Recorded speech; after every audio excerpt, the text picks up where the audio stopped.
Thank you. I've got Trix alongside me to handle the PowerPoint presentation because I don't understand this high-tech contraption. They say that behind every successful man is a very surprised woman.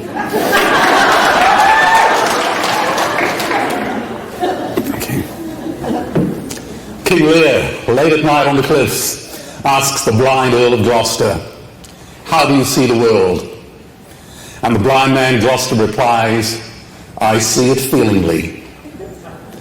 Gloucester must have been a vegan. Rudyard Kipling wrote of young men dying in World War I. And if they ask you why we died, tell them that our fathers lied. That legacy of lies continues today. Everything we think we know about the meat industry is a lie. See, the world is crying out for only two things: leadership and the truth. Today, I'm simply going to tell you the truth. The wise Chinese have a term for it. Jian Jiao, listen to the friend who tells you the truth, even when it hurts. So let's just tell the truth, fearlessly and forcefully. That is what the Sanskrit word satyagraha means.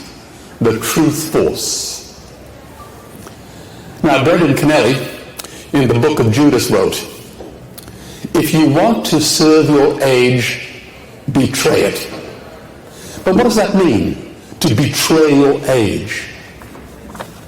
It means expose its lies, humiliate its conceits, debunk its arrogance, expose its secrets, and condemn them to face harsher truths. As Alvin Toffler said, the illiterate of the 21st century will not be those who cannot read and write, but those who cannot learn, unlearn, and relearn. I have long admired Count Moltke, the great Prussian general, a soldier who preferred to think rather than to speak, a man silent in 7 languages. But you see, it takes courage to stand up and speak. It also takes courage to sit down and listen. Now, there was a time when my favorite food was filet mignon and lobster, a fact for which I am so profoundly ashamed today. So what made me, an investment banker, decide to leave the world of lobsters and Learjets in exchange for shelters and slaughterhouses? To take nothing but pictures, own nothing but memories, leave nothing but footprints, kill nothing but time. You see, something happened to me. In the course of my work, I had been to Dante's Inferno, but unlike Dante Alighieri, I did not have Beatrice for my love, nor Virgil for my guide. I heard the screams of my dying father as his body was ravaged by the cancers that killed him. And I realized I'd heard those screams before. In the slaughterhouse, on the cattle ships to the Middle East, and a dying mother whale as a harpoon explodes in her brain as she calls out to her calf.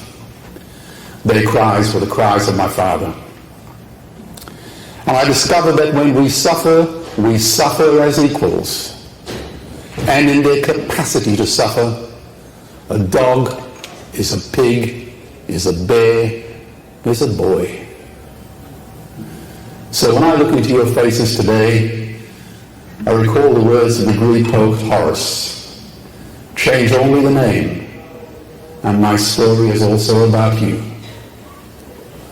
So this is where we work today. This is where we invest our money. In China, 7,000 magnificent moon bears, their limbs torn off in traps, are imprisoned in steel coffins welded shut as a catheter drains bile into a bucket which the Chinese drink. For 26 years, the bears can't move, they go insane. In Korea, dogs are beaten to death in the marketplace because Korean butchers believe that pain and suffering makes the meat tasty. In South Africa, 5,000 tame orphan lions are drugged and then killed with guns, spears, or torn apart by hunting dogs, and they call it sport. In In Canada, 300,000 baby seal pups are clubbed and skinned alive on the ice, their tiny hearts still beating.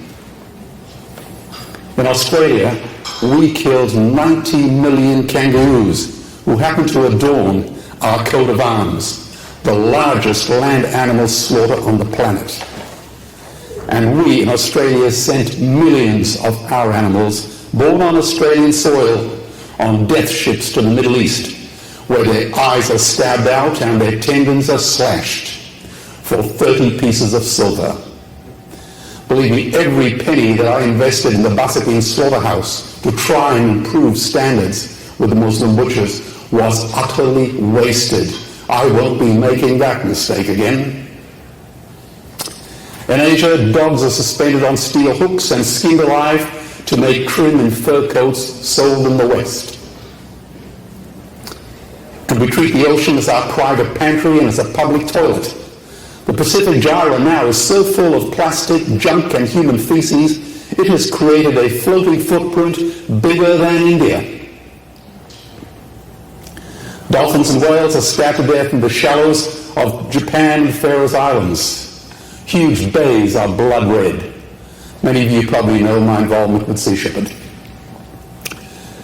100 million sharks are torn from the sea, their fins hacked off and their bodies thrown overboard to die agonizing deaths for shark fin soup. So-called unviable dairy calves, who cannot be sold for veal, are killed by farmers smashing in their skulls or jumping on their rib cages and crushing their hearts by the millions. Billions of bouncy little chicks are ground up alive in mechanical mincers or suffocated simply because they are male.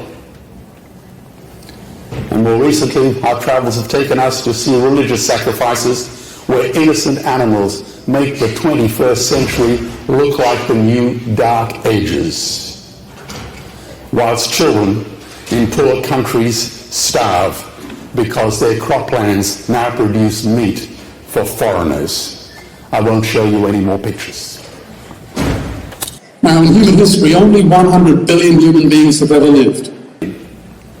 Today, 7 billion people are alive, and we torture and kill 2 billion sentient, living, loving animals every week. 2 billion. And we stab and suffocate 1 billion ocean animals every 3 hours.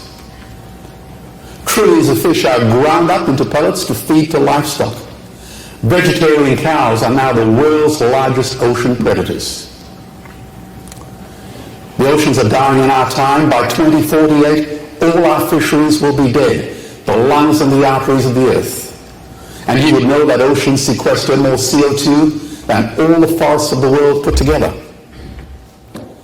On this basis, no child under the age of 5 will ever reach retirement age. It is a mathematical, it is an actuarial impossibility. Now, if that does not chill your blood. 10,000 entire species are wiped out every year because of the actions of one species. And we now face the 6th mass extinction in cosmological history. If any other organism did this, a biologist would call it a bloody virus. It is a crime of unimaginable proportions. So, meat is the new tobacco. Dairy is the new asbestos. These are not industries. These are atrocities. Squalid, cruel bacchanalias of butchery. A sordid, ignoble scam. I dare the meat and dairy industry to take me on.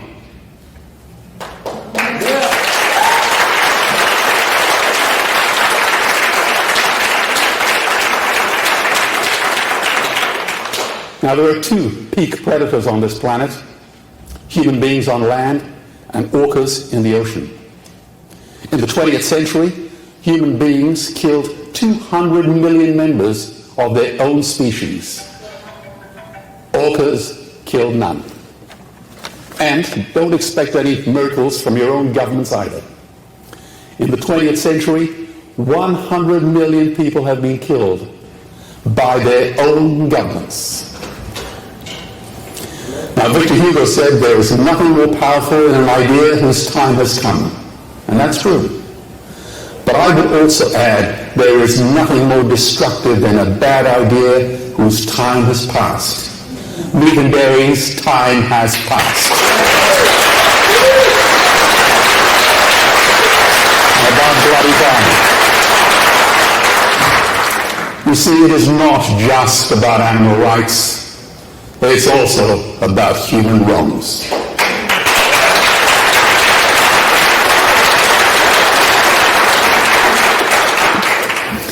Animal rights, and you can take it from me and put it in the bank. Animal rights is now the greatest social justice issue since the abolition of slavery.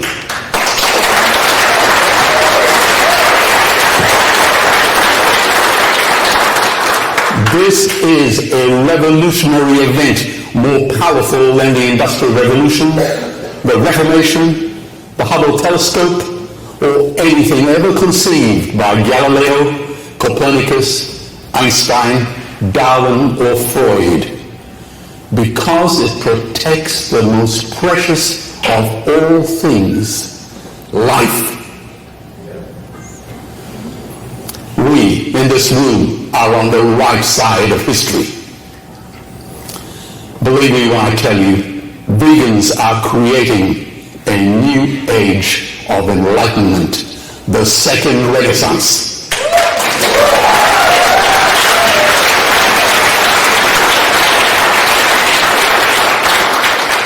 Happily for many of us, the world is changing.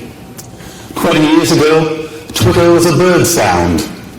www was a stuck keyboard. Cloud was in the sky. Skype was a typo. 3G was a parking space. Google was a baby's burp. And Al-Qaeda was my plumber. Now, the most beautiful word ever written at any time in any country in human history came from India, from the Upanishads, 3,000 years ago. Ahimsa, non-violence to any living being.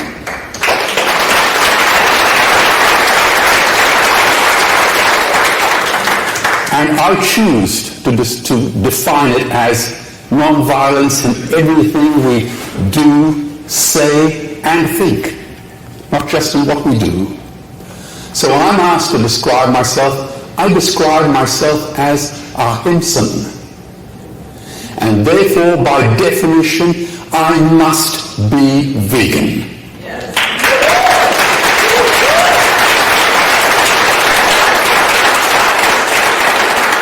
Not because veganism describes our nationality, our politics, our religion, our diet, or our lifestyle, but because it describes our character.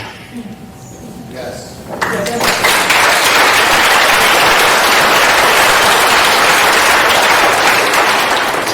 It says we oppose violence wherever and whenever it occurs. Now, all of you in this room would probably know the golden rule. Do unto others as you would have them do unto you. Now this actually predates the New Testament of Jesus. In fact, it goes back to the Babylonian Jew, Hillel, 70 years BC. And in fact, it goes back even further to the Analects of Confucius, 500 years BC. And the truth be told, it predates the days of writing. It's been inscribed on our hearts forever.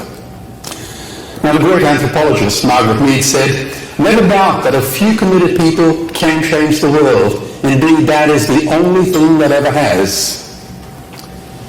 Here's some evidence. There are only 13 million Jews in the world, but they play such a vibrant, exciting role in international and world affairs. Look at the number of Nobel Prizes that they win every year.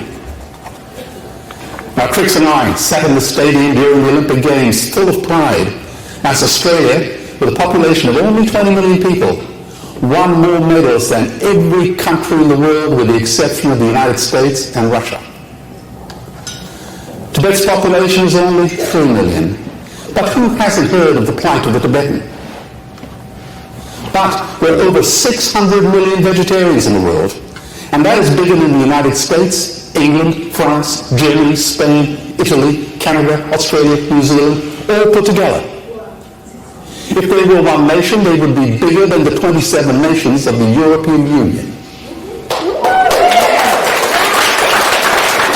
And despite this massive, massive demographic footprint, they are still drowned out by the raucous, hunt and shoot and kill and cretins who believe that violence is the answer when it should not even be a bloody question.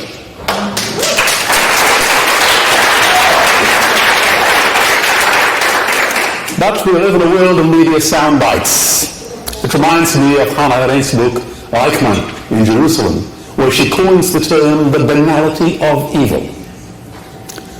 This is how a deceitful mainstream journalist from the biggest newspaper group in the world twisted my innocent words at the Australian Year Awards. Mr. Wollen, I'm surprised a man of your standing would say that meat is murder, a little old lady with a budgerigar is offending God, livestock production is unethical, there will be no peace until we stop killing animals, industry is unattractive, and animals are like human children. Can't you see how offensive that is to our rural audience? Well, this was my diplomatic counterpunch. Well, we certainly bludgeoned the English language to death. But if you're going to quote me, please do it honestly. I did say, a robin redbreast in a cage puts all heaven in a rage. But that came from William Blake in Auguries of Innocence. And by the way, it was the Prophet Muhammad, peace be upon him, who said, a sparrow does not fall from the sky without Allah knowing. And yes, I did say, the command that thou shalt not kill applies to the murder of any living being. Exactly. It was inscribed in the human heart long before it was proclaimed from Mount Sinai. But that was with Tolstoy. And yes, I did say the roots of cruelty are not strong, just widespread. But a time will come when inhumanity, protected by custom, will succumb to humanity championed by thought. A man is ethical only when all life is sacred to him. But actually, that was Albert Schweitzer, winner of the Nobel Prize. And yes, I admit I did say, as long as we kill animals, there will never be peace. It's only a short step to the concentration camps of Hitler and Stalin. There will be no justice as long as a man will stand with a knife and destroy those who are weaker than him. But that was Isaac Singer, winner of the Nobel Prize in Literature. And yes, okay, I admit I did have something to say about animals and children. The wolf will lie down with the lamb, the leopard with the young goat, the young lion with the young ones of the herd, and a little child will lead them. But that came from the prophet Isaiah. And no, I didn't say a damn thing about greed and ambition. That wasn't me, that was Jesus. Blame him. Behold the birds of the air and the leaves of the field. King Solomon in all his glory was not arrayed as one of these. And for good measure he threw in a left hook and an uppercut. Whatever you do to the least of these my brethren, you did it to me. So are you, as a journalist, suggesting that your rural audience is offended by Nobel Prize winners and prophets? Or should I just go home and burn my books? I seem to recall that was a strategy favoured by Pol Pot. Well, the journalist was livid and speechless, and he attacked me for being a radical. Ladies and gentlemen, we need another radical Galileo or Copernicus to remind us that we are not the centre of the universe.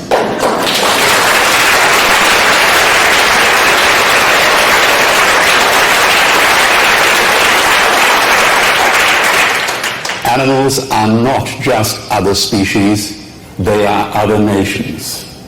And we murder them at our own peril. Now, a great historian, Barbara Tuchman, defined folly as acting against our own best interests. That's folly. And Occam's razor, named after the 14th century Jesuit priest, says that when you are presented with many possible solutions to a problem, the simplest solution is always the best. So let's just apply these tests to the animal industrial complex. Forest depletion by the meat industry costs 3 times as much as the recent global financial crisis, and it happens every year and no one notices. Zoonotic diseases from factory farms now threaten the pandemic to rival the Black Death, which wiped out half of Europe. And meat and dairy is killing us and our economies with cancers, heart diseases, and diabetes. Now you will know Medicare has already bankrupted the once incredibly powerful United States economy. They would need $8 trillion invested in treasury bills just to pay the interest, and they have precisely 0. They could shut down every school, university, Army, Navy, Air Force, Marines, Homeland Security, FBI, and CIA, and they still will not have enough free cash flow to service their long-term unfunded Medicare liabilities, caused by the disgusting meat and dairy consumption in this once rich and powerful great nation. Now remember, water is the new oil. Nations will soon be going to war over it. Underground aquifers that took millions of years to fill are now running dry. I drilled my first well as a Boy Scout as a teenager, and we struck sweet water at 80 feet. Today nearby we're building an orphanage, and at 800 feet we're sucking mud. And at China, at 3,000 feet, the drill head is still dry. Remember, we have about 500 projects we support in 45 countries. Now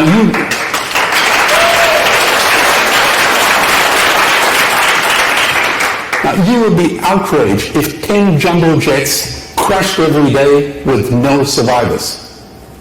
Well, the same number of children die every day through water-related diseases. And many of our greatest rivers, and you know some of them here in California, now rarely do they reach the sea, sucked dry by the meat and dairy industry. So why do I speak to you about water? Because it takes 50,000 liters of water to produce 1 kilo of beef, 1 swimming pool. It takes 1,000 liters of water to make 1 liter of milk, and a dairyman makes 28 cents a liter for it. What a preposterously stupid, idiotic industry. Mad Hatter economics.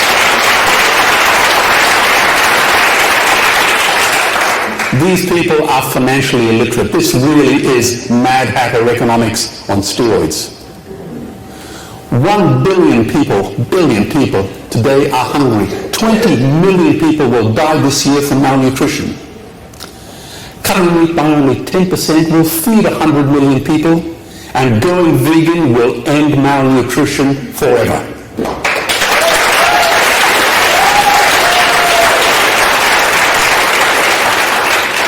And food prices are skyrocketing. It used to cost me for Thai rice in Southeast Asia $197 a ton for the projects down there. And then it went up to $1,015 a ton. A 5-fold increase in 5 months. And as we travel around, we see poor countries sell their grain to the West for hard currency, whilst their own children starve in their arms. And the West feeds it to livestock. So we can eat a steak?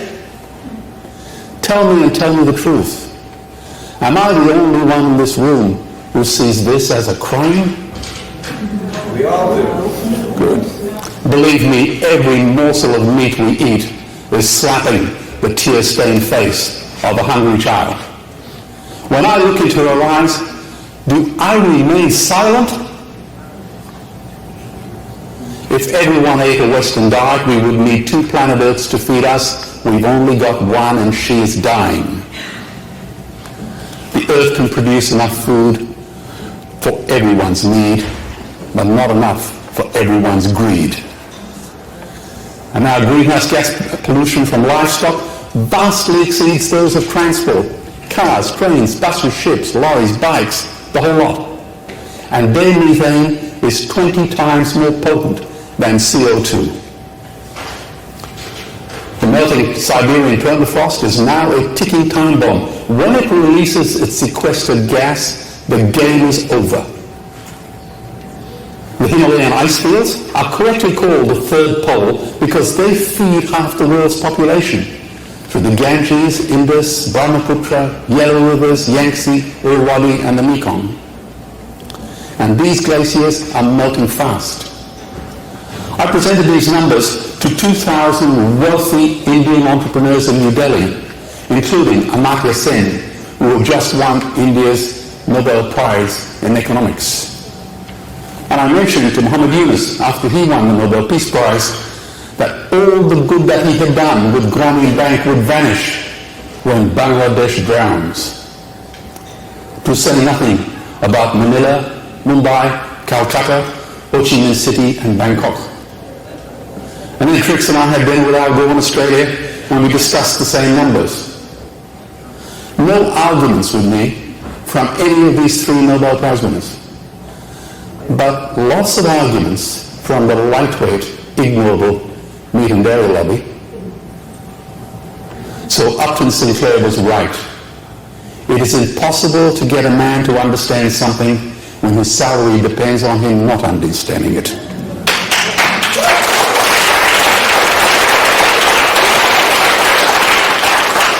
And we freak out in Australia when 1,000 refugees arrive on our shores. Just imagine greenhouse gas emissions hitting 500 parts per million, or a 3-degree temperature rise, creating 100 million eco-refugees. This calamity will reshape the geopolitical landscape forever. We are facing the perfect storm. If any nation had developed weapons that could wreak such havoc on the planet, we would launch a preemptive military strike and bomb it back into the Bronze Age. But we can't, because it is not a rogue state. It's an industry. The good news is we don't have to bomb it. We can just stop buying it.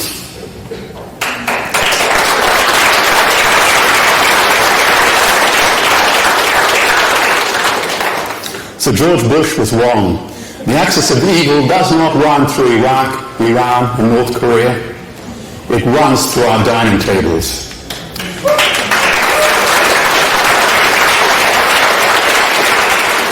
Weapons of mass destruction are our knives and forks, and increasingly nowadays, our chopsticks. You see, the Stone Age didn't end because we ran out of stones. This disgusting, ignoble industry will end because we run out of excuses. So I say to you that veganism is the Swiss Army knife of the future. One instrument solves our ethical, economic, environmental, water, and health problems and ends animal cruelty forever.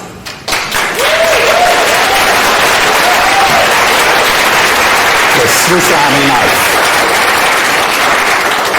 And paradoxically, farmers are the ones with the most to gain.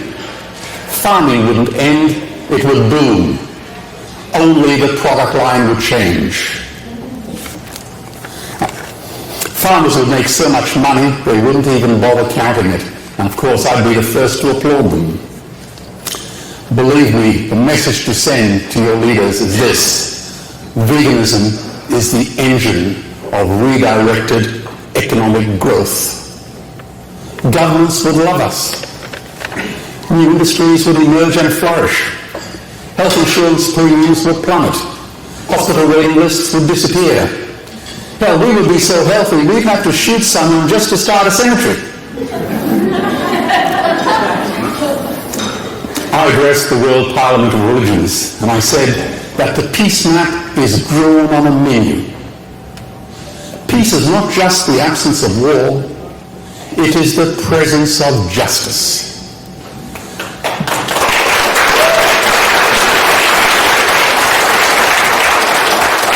Justice must be blind to race, color, religion, and to species. If she is not blind, she will be used as a weapon of terror, and today there is unimaginable terror in those ghastly gulags we call factory farms and slaughterhouses.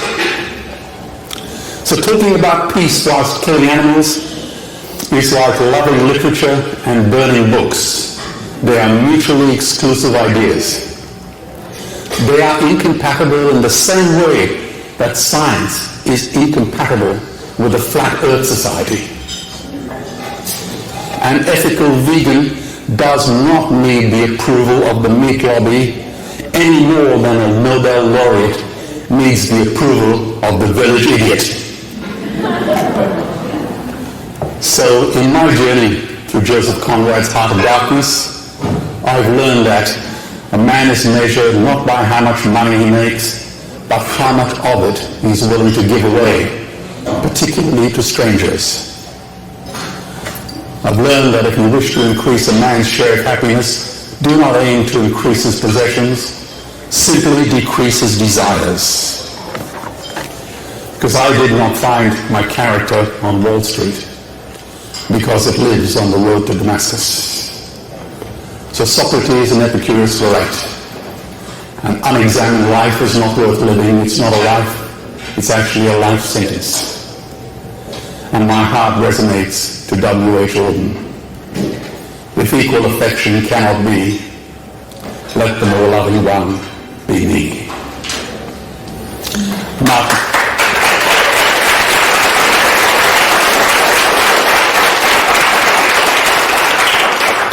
Martin Luther King said, cowardice asks the question, is it safe? Expediency asks the question, is it polite? Vanity asks the question, is it popular? But conscience asks the question, is it right? Now I speak to audiences all around the world, sometimes small groups, but like this for 200 people, and sometimes 5,000. And they are all good, decent, caring, loving people who all want to change the world, as long as they don't have to change themselves. But life does not work that way. First we change in our hearts, and then the world follows. True leaders must learn to face their own demons courageously.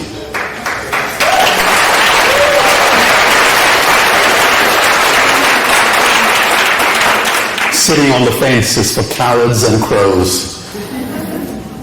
Martin Niemöller, the German priest, philosopher, and U-boat captain, spent 8 years in prison for condemning German intellectuals for being cowards. And he wrote, when the Nazis came for the communists, I remained silent. I was not a communist. When they locked up the Democrats, I remained silent. I was not a Democrat. When they came for the trade unionists, I did not speak out. I was not a trade unionist. When they came for the Jews, I remained silent. I was not a Jew. And then they came for me, and there was no one left to speak out. Men and women of integrity must speak out and act courageously. Is it not better to light a candle than to curse the darkness? All the darkness in the world cannot put out the light of a single candle. I believe another world is possible, and on a quiet night, I can hear her breathing. It will be difficult, I know, but do not be afraid. Remember Mahatma Gandhi's words. First they ignore you, then they laugh at you, then they fight you, and then you win.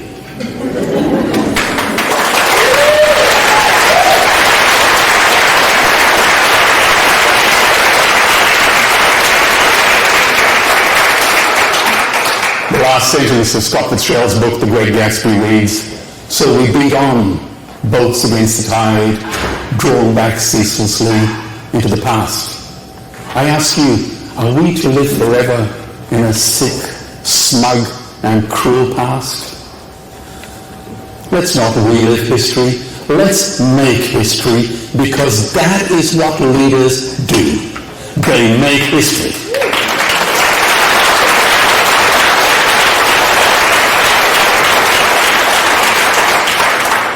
So I welcome you all to the battle in a war that decency cannot afford to lose. Because in the end, only three things matter: how deeply you loved, how gently you lived, and how gracefully you let go of things that were not meant for you. Meat was not meant for you. Our animal cousins have survived millions of years of evolution. They've earned the right to share this planet with us in peace, and they have waited long enough. The brutes and the bullies have been alive, but David is coming. Maybe he's in this room. Maybe he's one of you. And if not you, who? And if not now, when? Thank you all for being here.